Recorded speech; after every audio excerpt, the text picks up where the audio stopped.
بسم الله الرحمن الرحيم. اهلا بكم حبايبي. النهارده باذن الله الفيديو بتاعنا هنعمل بيتزا. البيتزا المكونات بتاعتها هنجيب 3 كوبايات دقيق، هنجيب معلقه لبن بودره، معلقه سكر صغيره، معلقه ملح صغيره، خميره للعجن. الحشو هيبقى زي ما انتوا عايزين بقى، الحشو ده باختياركم انتوا. انا هعمل الحشو سوسيس وكبده، انتوا بقى عايزين تعملوا فراخ براحتكم. الحشو ده بقى ايه على حسب ما انتوا بتحبوا البيتزا ايه.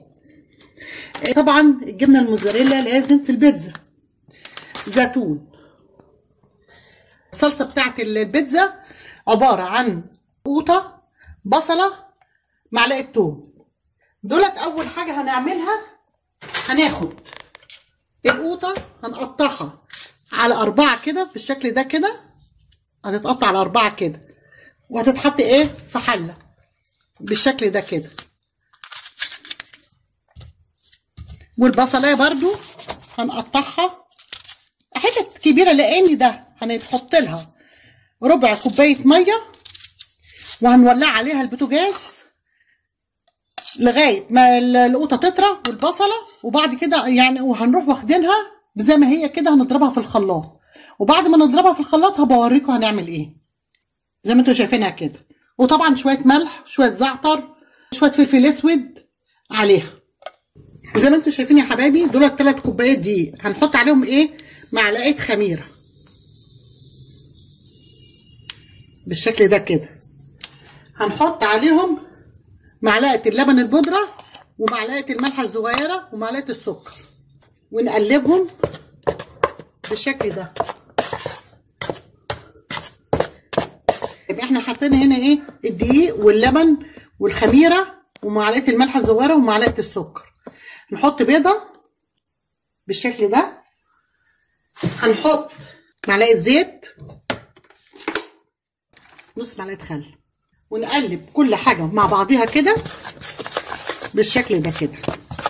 بعد كده هنعمل ايه؟ هنجيب ميه دافيه للعجن.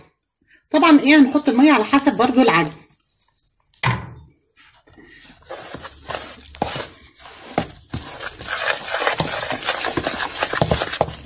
دي عجينه البيتزا. طبعا بعد ما نعجنها هنسيبها ايه تخمر. طبعا زي ما انا قلت لكم قبل كده ما نحطش الميه مره واحده لغايه ما نشوف العجينه ايه قدامنا. طول ما هي عايزه نحط لها. طبعا انا ما بعرفش اعجن بالمعلقه بالشكل ده كده يا حبايبي.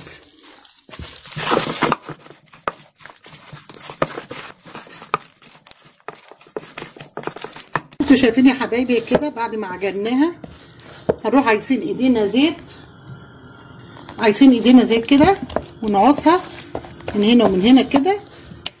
طبعا 3 كوبايات دي دولت خدوا نص كوبايه ميه دافيه. طبعا ايه على حسب قلت لكم الدقيق، في دقيق بياخد ميه وفي دقيق ما بياخدش ميه، ده يعني على حسب. تتعجن بالشكل ده كده وهنروح سايبينها تخمر. وبعد ما تخمر هوريها لكم. هنعمل الايه السوسيس ده ايه هنقطعه زي ما انتوا عايزين، شرايح مكعبات زي ما انتوا عايزينها. والكبده دي برضو هنقطعها شرايح وهنشلوحها في معلقه زيت، الشلوحه بس كده على النار. وبعد كده وانا هوريها لكم في الاخر. زي ما انتوا شايفين يا حبايبي اللي حطيت معلقه زيت في قلب الطاسه، وهنجيب السوسيس هنقطعه ايه بالطريقه دي كده بالشكل ده. ويا دوب ياخد ايه شويه كده على النار، هيتقطع بالشكل ده كده. وزي ما انتوا شايفين دي القوطه مع البصله مع معلقه الثوم مع ربع كوبايه ميه حطيناها على النار. هنحط عليها شويه ملح، شويه فلفل اسود، شويه زعتر بس. وهنا طبعا بعد ما اخلص اللي معايا دولت هنروح عاملين ايه الكبده مقطعينها. بعد ما كده ياخد شويه كده هنروح مقطعين الكبده شرايح، هنقطعها بالمنظر ده كده وهنحطها على السوسيس. هيبقى ايه بيتزا بالسوسيس والكبده. بعد كده زي ما انتوا شايفين بالطريقه دي كده هروح منزله الكبده عليها وهتشتغل مع بعضيها. طبعا هقطع بقيه الحاجه واوريها لكم. زي ما انتم شايفين يا حبايبي، نحط شويه فلفل اسود كده، شويه ملح بالشكل ده، شويه بهارات بتاعه اللحمه بالشكل ده، وهنروح ايه طافين عليها لغايه ما نحشي. هنا بقى النقطه اللي احنا حطيناها مع البصله مع الثوم هناخدها نضربها في الخلاط واوريها لكم بعد كده. بعد ما ضربت القوطه نعمل ايه بقى؟ هنروح حاطين شويه زعتر ناشفين بالشكل ده كده، شويه فلفل اسود، شويه بهارات من بهارات اللحمه. طبعا انا قلت لكم بهارات اللحمه انا بستعملها للحمه والفراخ وكله. شويه ملح، معلقه سكر، معلقه صغيره بالشكل ده. هنسيبها تتسبك في بعضيها ونطفيها. دي صلصه البيتزا. زي ما انتم شايفين يا حبايبي العجينه خمرت بالشكل ده. هنعمل ايه بقى؟ هنجيب صينيه بالشكل ده، هنحط فيها معلقه يعني حبه زيت صغيرين، وندهن ايه الصينيه عشان ايه لما نحط العجين ما تلزقش في ايه في الصينيه بالشكل ده. بعد كده هناخد العجينه اهي بالشكل ده كده، هنحطها فين؟ نحطها في الصينيه بالمنظر ده، ونروح ايه بالين ايدينا زيت ونروح فردينها ايه في قلب الصينيه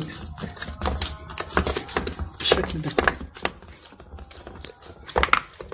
طبعا انتوا لو عايزينها رفيعه هحطوا حته العجينه على قد الصينيه كده تبقى ايه خفيفه، عايزينها تخينه شويه دي براحتكم انتوا على حسب تقطيعه الايه حته العجينه اللي هتحطوها.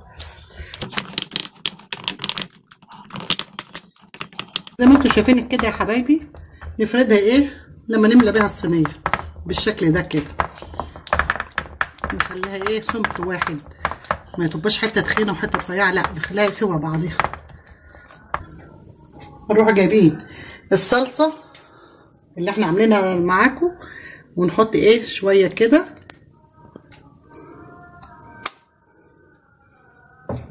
ونفردها على البيتزايه كده.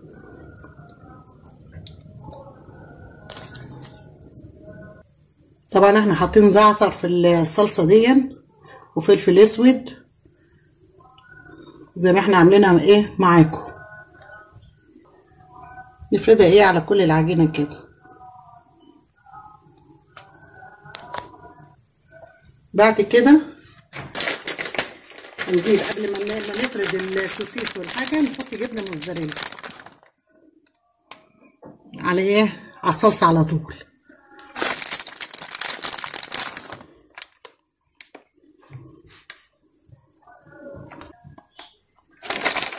طبعا الجبنه دي على حسب ايه ما انتوا عايزين، حطوا حبه صغيره حبه كتار، دي ايه اختيار ليكم انتوا بالشكل ده كده. وفي ايه ممكن ايه تستعملوها بجبنه بس من غير اي حاجه تانية تحطوها، تبقى بالشكل ده كده. بعد كده هنروح جايبين السوسيس وحاطينه عليها من فوق كده مع الكبده. برضو اللي عايز يحط كبده بس يحط، اللي عايز يحط سوسيس بس يحط، اللي يعجبكم. عايزين تقسموها على 4 وكل حاجه شكل برضو على حسب ما انتوا عايزين. نفردها كده عليها.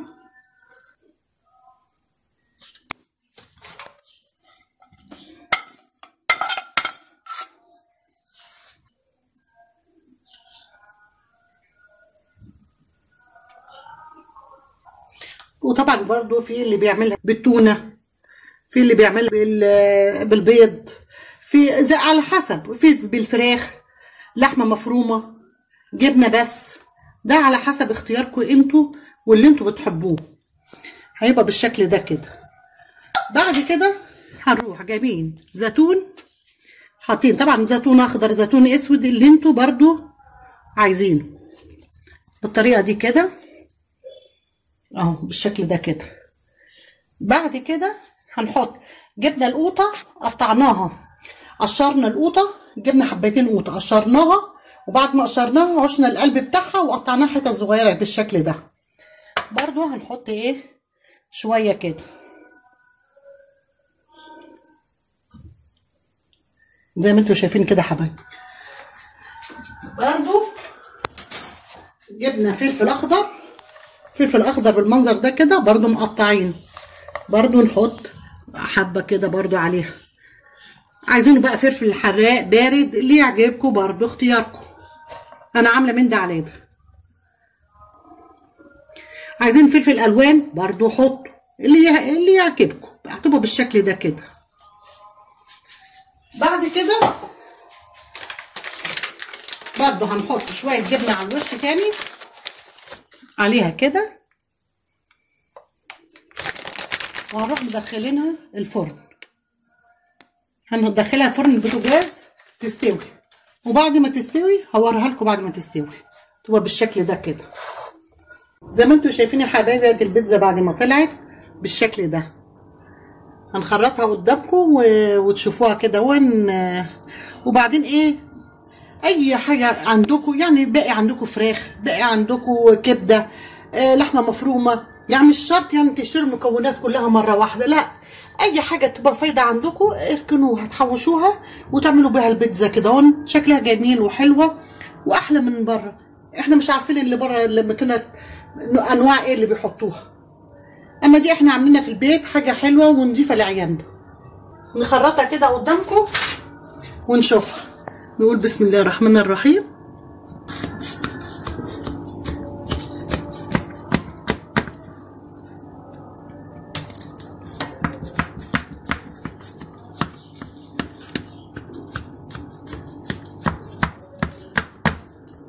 نقطعها ايه سبوكسات كده